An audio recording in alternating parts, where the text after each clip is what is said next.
नमस्कार दोस्तों, आपका हमारे चैनल में स्वागत है। इस बार हम इनकम टैक्स फॉर्म को कैसे भरना है उसके बारे में सीखेंगे। आपको पता है कि बेसिक के टीचर जो होते हैं अपना इनकम टैक्स फॉर्म स्वयं भरते हैं या किसी से भरवाते हैं या तो बिना भरे अपने ब्लॉक बाबू को देते हैं, वो भरते हैं। अगर आप अपना इनकम टैक्स फॉर्म स्वयं भरना चाहते हैं तो उसे कैसे भरेंगे आप कुछ चीज़ें सीख लीजिए। इस बार आपको इनकम टैक्स फॉर्म के तहत 2 विकल्प मिले, विकल्प 1 और विकल्प 2।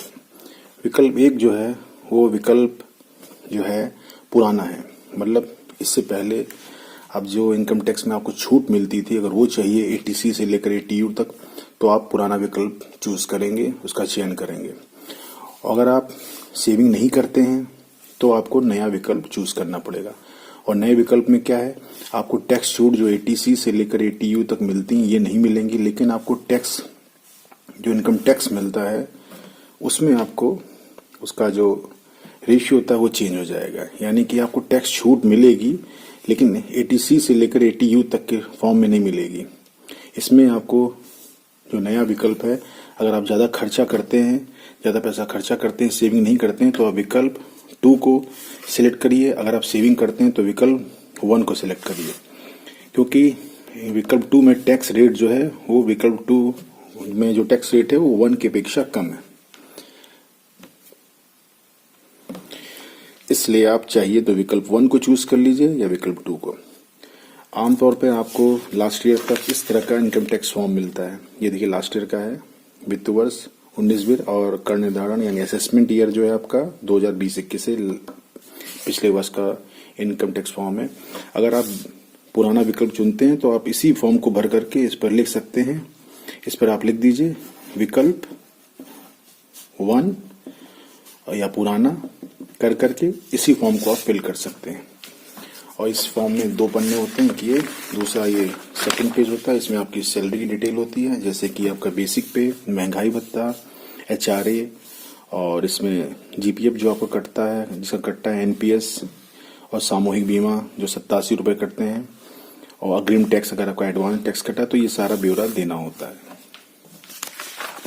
तो इस तरह का फॉर्म आप भर सकते हैं। अगर आपको विकल्प 1 चूज करेंगे तो इसी फॉर्म को आप पुराना पिछले साल का है, बस उसमें सन और ये चीज चेंज हो, उसमें बस आप ऊपर चूज कर लीजिए कि विकल्प 1 आप चूज कर रहे हैं और इस फॉर्म को आप फिल करके दे देंगे। अब देखे हैं हम लोग इस फॉर्म में क्या क्या चीजें होती हैं।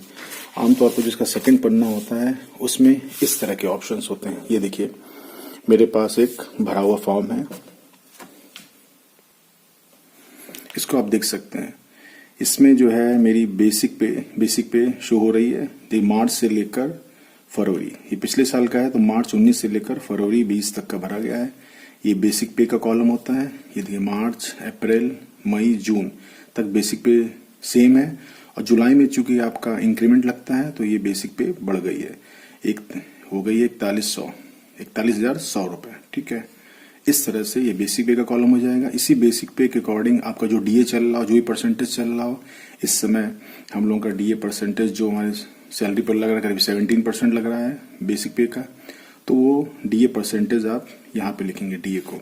एचआरए प्राइमरी में जो एचआरए है वो है 1340, और जूनियर का एचआरए अलग होता है। एचआरए अलग अलग होता है, उसमें कैटेगरी बटी हुई है, नगर क्षेत्र का अलग होता है, ग्रामीण क्षेत्र का अलग होता है, मेट्रो सिटी का अलग एचआरए होता है। तो जो भी आपका एचआरए लगता है उसे आप फिल कर देंगे एचआरए का कॉलम, इसको नील छोड़ देंगे। इसके बाद इन तीनों का योग यहाँ पर आ जाएगा। सामान्य अगर आपका जीपीएफ कटता है, आप पुराने टीचर हैं तो उसको यहाँ फिल करेंगे, नहीं कटता है डैश कर दीजिए। अगर आपका एनपीएस कटता है, जैसे कि इन व्यक्ति का एनपीएस कट रहा है तो ये इन्होंने एनपीएस फिल करा हुआ है। और एनपीएस देखिए यहाँ तक मार्च, अप्रैल, मई, जून तक सेम है, और जुलाई में चेंज हो गया क्योंकि जुलाई में इंक्रीमेंट बढ़ा हुआ है। इंक्रीमेंट बढ़ने से सैलरी बढ़ी है तो एनपीएस भी बढ़ गया है। इस तरह से एनपीएस बढ़ जाता है। और ये सामूहिक बीमा है 87 रुपये, ये कटता है, इसको भर देंगे। अग्रिम टैक्स अगर कोई कटा है, अगर आपका अग्रिम टैक्स यानी एडवांस टैक्स काटा गया है, आपकी सैलरी टैक्स के अंदर आ रही है तो उसको यहाँ पर फिल करेंगे। अन्य टैक्स के लिए, अन्य चीज के लिए ये है, अगर आप टोटल इन सब का टोटल देना चाहते हैं तो यहाँ फिल कर सकते हैं, नहीं फिल करेंगे तो कोई बात नहीं। इस बार देखिए नीचे बेसिक पे का टोटल, डीए का टोटल, और ये सारा आकर के यहाँ आ गया। इसके अलावा जो बोनस होता है उसको भी ऐड करा जाता है। ये देखिए मेरी टोटल इनकम यहाँ पर ये शो हो रही है 5,73,000 ₹363। इसमें अब क्या क्या ऐड होगा, बोनस, जो आपको बोनस मिला होगा ₹6,908 बोनस होता है ये। अगर आपको डीए, इससे पहले अगर डीए जो नहीं मिले होते हैं कुछ महीने का, जैसे लिखा है जनवरी और फरवरी 2019 का डीए, ये 2394 है, और जुलाई 2019 से सितंबर 2019 तक का डीए 6165 है। और ये देखिए, ये 7वें वेतन आयोग का अवशेष वेतन मिला था, लास्ट ईयर ही मिला था हरदोई जनपद में, तो उसको यहाँ पे शो कर दिया गया है ये। इसके अलावा अगर आप नए शिक्षक हैं, आपको भी अगर अपना मिला हुआ एरियर मिला है तो उस एरियर को भी आप यहाँ पे शो कर सकते हैं। इस तरह से पूरा वेतन जो है इतना हो गया, कितना, ₹6,22,763। और मेरा ये जो है आपका शो हो रहा है एनपीएस, ये ₹54,548 हो गया। और सामूहिक बीमा, ये इन 3 चीजों की आवश्यकता पड़ेगी इनकम टैक्स फॉर्म भरने के लिए। अब इसका फ्रंट पन्ना जो ये खाली है, इसको अगर आप भरना चाहते हैं तो उसको भरने के लिए ये इस तरह से आपको फॉर्म भरेगा। ऊपर आप फॉर्म, जैसे ये फॉर्म का ये पार्ट है, ऊपर आपको डिटेल भरनी होगी, वित्त वर्ष होगा, असेसमेंट वर्ष होगा, आपका असेसमेंट वर्ष जो है, आपका असेसमेंट ईयर जो है, यानी कर निर्धारक वर्ष जो है आपका आएगा 2021-22 असेसमेंट ईयर। और आपका फाइनेंशियल ईयर जो है इस बार आएगा 2020-21। जैसे कि आप देख सकते हैं लास्ट ईयर में आपको मैंने शो किया था, ये 6,22,763 है, तो कुल आय 6,22,763। मानक कटौती के लिए कॉलम नहीं था तो इसको यहीं पे लेस कर दिया 50,000, मानक कटौती 50,000 लिख दिया। और चूंकि मेरा होम लोन चल रहा है तो होम लोन पे जो मैं ब्याज दे रहा हूँ इंटरेस्ट, वो करीब ₹1,35,900, तो वो भी लेस हो जाता है, उसको यहाँ फिल कर देंगे। फिर ये देखिए यहाँ दिया गया शेष 1 में से 2 और 3 को ऐड करके लेस कर देना, यानी कि ये 6,22,000 में ये 50,000 स्टैंडर्ड डिडक्शन और गृह ऋण, इन दोनों को लेस कर दिया हमने, तो मेरी इनकम अब बन रही है ₹4,36,863। अन्य कोई आय अगर आपकी है, बैंक से आपको सेविंग बैंक अकाउंट पर ब्याज मिला हो, कुछ या तो एफडी पे ब्याज मिला हो, तो उसको आप यहाँ पे फिल कर देंगे। सकल आय आप इसमें अगर कुछ फिल करेंगे तो उसको ऐड करके यहाँ जोड़ देंगे। इसके बाद आप देख सकते हैं ये क्या है, ये है आपका एटीसी की छूट के तहत है। यहाँ ये कॉलम जो है एटीसी से लेकर एटीयू तक जो आपको छूट डिडक्शन दी जाती है उसका कॉलम है, उसके लिए अलग से ये शो किया गया है। देखिए ट्यूशन फीस हो गई ₹50,800 और पीपीएफ में ₹30,000। हाउसिंग लोन में जो मैं ब्याज, तो मेरा ये इंटरेस्ट है, लेकिन जो मेरा मूलधन कटता है उसको भी आप एटीसी में शो कर सकते हैं। हाउसिंग लोन का जो मूलधन होता है, जो आपका मूलधन, वो करीब ₹53,790 मेरा मूलधन कम हुआ है, उसको आप यहाँ शो करेंगे। क्योंकि आप जब उसका पार्ट लेते हैं, जब आप बैंक से लेते हैं तो उसमें 2 पार्ट होते हैं, एक होता है आपका ब्याज का, तो ब्याज को यहाँ फिल करेंगे, उसका जो प्रिंसिपल अमाउंट होता है मूलधन, उसको यहाँ पे फिल करेंगे जो आप वापस करते हैं लोन पर।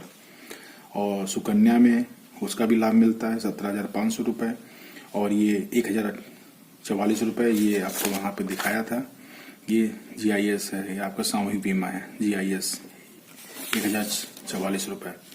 इसके अलावा ये अन्य 50,000, ये 50,000 क्या है आप देख सकते हैं, इसमें हमने दे रखा है कि धारा ATCC 1B के अंतर्गत एनपीएस में धारा ATCC 1B में एक कॉलम होता है इनकम टैक्स में, उसमें क्या होता है कि एनपीएस का जो है ₹50,000 आपको एक्स्ट्रा बेनिफिट मिलता है टैक्स डिडक्शन में।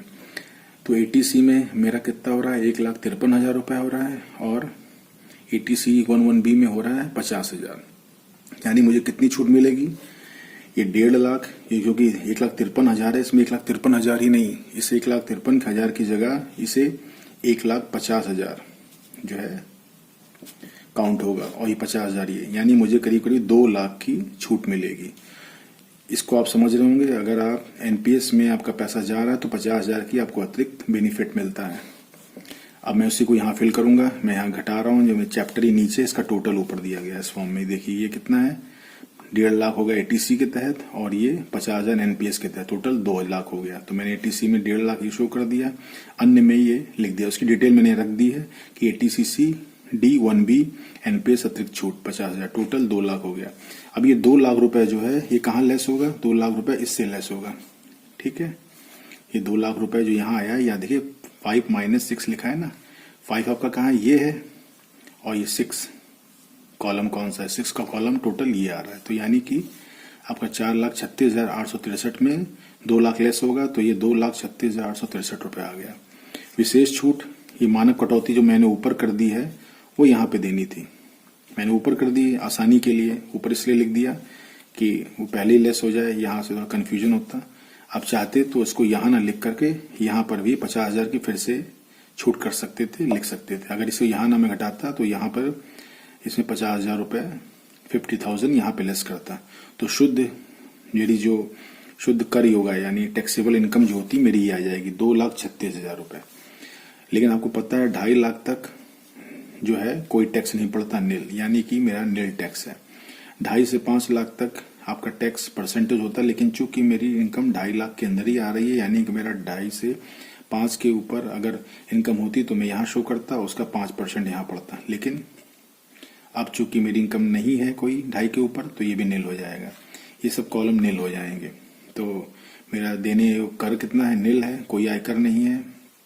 और आयकर ATC 1 के अंदर ये 12,500 की। अगर आपकी टैक्सेबल इनकम 5 लाख से कम है, मानिए कि आपकी इनकम ज्यादा होती है, ये सब सेविंग नहीं होती, तो ये टैक्सेबल इनकम जो ये टैक्सेबल इनकम है, ये अगर 5 लाख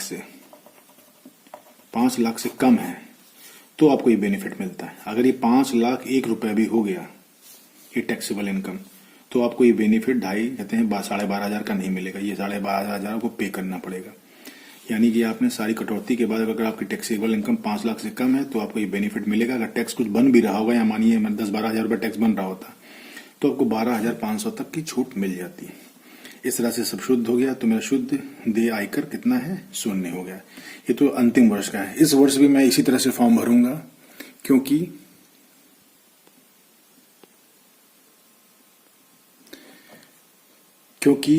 मैंने आपको पहले बताया 2 विकल्प हैं, 2 विकल्प में मैंने पुराना विकल्प चूज किया है। पुराना विकल्प है तो मुझे सेम इसी तरह से फॉर्म भरना है, बस थोड़ी डेट चेंज करनी होगी। और इस साल ज्यादा DA और बोनस का तामझाम नहीं है, क्योंकि इस साल जैसे कि आपको मैं शो करता हूँ, ये देखिए इस तरह से मैंने बना रखा है। इस साल ये देखिए, ये मूलधन हो जाएगा, ये सॉरी मूल वेतन हो जाएगा, ये महंगाई DA, महंगाई भत्ता, गृह कर और ये सब योग हो जाएगा। करीब ये मेरी इनकम यहाँ पर शो हो रही 6,04,356। और इस बार DA ये तो है नहीं, इसलिए सिर्फ बोनस जुड़ेगा। इस बार की इनकम में आपकी टोटल जो इनकम होगी, HR कहते हैं आपका मूल वेतन, महंगाई भत्ता और आपका HRA, उसका योग, और उसमें अलावा कोई DA कोई बोनस एरिया नहीं ऐड होगा। उसमें से आपको 6,908 रुपये का बोनस ऐड होगा, तो उसको ऐड करके आप इस तरह से बना लेते हैं। मैं हर साल इस तरह से बना लेता हूँ टोटल, जिससे मुझे फॉर्म भरने में आसानी हो। धन्यवाद मित्रों। अगर आपको हमारा वीडियो अच्छा लगा हो और हेल्पफुल लगा हो तो हमारे इस चैनल को लाइक करिए, शेयर करिए, सब्सक्राइब करिए और इस वीडियो को भी और लोगों से, क्योंकि दूसरे को जानकारी देने से कहीं ना कहीं हम उसकी सहायता ही करते हैं। धन्यवाद।